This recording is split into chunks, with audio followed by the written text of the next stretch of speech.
জয়প্রকাশ মানুষের সঙ্গে সম্পৃক্ত থেকে যারা এগিয়ে দিয়েছেন তারা বিভিন্ন মানুষ সহায়তা করছে।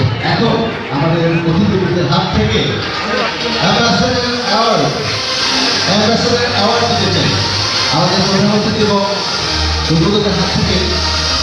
প্রথমে জয়যাত্রা ফাউন্ডেশনের অ্যাম্বাসেডর অত্যন্ত জনপ্রিয় নায়িকা প্রিয়দর্শিনী মৌসুমী, যিনি জয়যাত্রা ফাউন্ডেশনকে এগিয়ে নেবার জন্য সকল ব্যস্ততার মাঝেও যিনি আমাদেরকে সময় দিচ্ছেন, তাকে ব্র্যান্ড অ্যাম্বাসেডর হিসাবে আমাদের মাননীয় প্রধান অতিথি এবং আমাদের জয়যাত্রা ফাউন্ডেশনের চেয়ারপারসন তার হাত থেকে চিত্রনায়িকা মৌসুমী প্রিয়দর্শিনী মৌসুমী তাকে অ্যাওয়ার্ড প্রদান করা হল। আমাদের আরেকজন নায়ক ওমর সানি, যিনি জয়যাত্রা ফাউন্ডেশনকে সার্বিকভাবে এগিয়ে নেবার জন্য সহায়তা করছেন এবং তাকে আহ্বান করছি ব্র্যান্ড অ্যাম্বাসেডর অ্যাওয়ার্ড নেবার জন্য আমাদের আজকের অনুষ্ঠানের প্রধান অতিথির কাছ থেকে।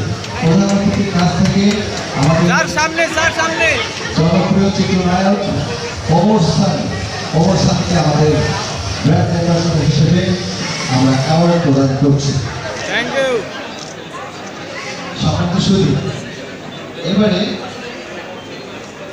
আমাদের এই জয়যাত্রা ফাউন্ডেশনকে সার্বিকভাবে কার্যক্রম তদন্ত করতে বিশেষ ভূমিকা রাখছেন আমাদের আরো একজন শ্রদ্ধেয় একসময় জনপ্রিয় নায়িকা এবং নৃত্যশিল্পী অঞ্জনা সুলতানা, তাকে আহ্বান করছি আমাদের সার্ভিস এক্সেলেন্স অ্যাওয়ার্ড 2018 নেবার জন্য। অঞ্জনা সুলতানা, অঞ্জনা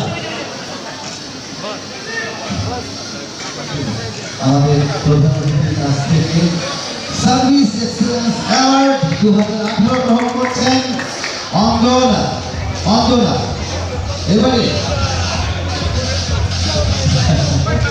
এবারে আমাদের সার্ভিস এক্সেলেন্স অ্যাওয়ার্ড এবার জন্য অনুরোধ করছি খন্দকার ইসমাইল, যিনি 91 সাল থেকে আমাদের মিডিয়ার একজন জনপ্রিয় উপস্থাপক, জয়যাত্রা ফাউন্ডেশনের নানান কার্যক্রমের সঙ্গে যুক্ত আছেন এবং জয়যাত্রা ফাউন্ডেশনের ভাইস প্রেসিডেন্ট। সব সময় তিনি জয়যাত্রা ফাউন্ডেশনের সঙ্গে সম্পৃক্ত থেকে এই কার্যক্রমকে আরো বেগবান করেছেন। এই জন্য তাকে সার্ভিস এক্সেলেন্স অ্যাওয়ার্ড প্রদান করা হচ্ছে। এবারে আরেকজন আমাদের জয়যাত্রা ফাউন্ডেশনের সাথে সম্পৃক্ত থেকে যিনি আরো বেগবান করছেন, তিনি হচ্ছেন জনপ্রিয় পপ সঙ্গীত শিল্পী জানি আলো। আমি জানানো ভাইকে রিকোয়েস্ট করছি তাকে এই সার্ভিস এক্সেলেন্স অ্যাওয়ার্ড গ্রহণ করার জন্য আমাদের অতিথির কাছ থেকে। এবার অনুরোধ করছেন আমাদের পপ সঙ্গীত শিল্পী জানি আলম, জয়যাত্রা ফাউন্ডেশনের নানান কার্যক্রমে বিশেষ অবদানের জন্য জয়যাত্রা ফাউন্ডেশন তাকে কৃতজ্ঞতার সঙ্গে স্মরণ করছে। জানালো আমাদের প্রধানমন্ত্রীর কাছ থেকে অ্যাওয়ার্ড গ্রহণ করছে। ধন্যবাদ জানাবো। এবারে আর এক জনপ্রিয় সঙ্গীত শিল্পী, যিনি শুধু গান এবং সঙ্গীত পরিচালক হিসেবে রয়েছে, রবি চৌধুরী ভাইকে আহ্বান করছি সার্ভিস এক্সেলেন্স অ্যাওয়ার্ড, যিনিও জয়যাত্রা ফাউন্ডেশন নানান কার্যক্রমের সঙ্গে সম্পৃক্ত থেকে এগিয়ে নিচ্ছেন। তাকে আহ্বান করছে আমাদের প্রধান অতিথি, উদ্বোধক এবং আমাদের দুজন মন্ত্রীর কাছ থেকে আমাদের জনপ্রিয় সঙ্গীত শিল্পী রবি চৌধুরী ভাই অ্যাওয়ার্ড গ্রহণ করছেন। এবারে আহ্বান করছি আরেকজন অত্যন্ত জনপ্রিয় সঙ্গীত শিল্পী এসডিউল ভাই, যিনিও জয়যাত্রা ফাউন্ডেশনকে নানাভাবে এগিয়ে নেবার জন্য যিনি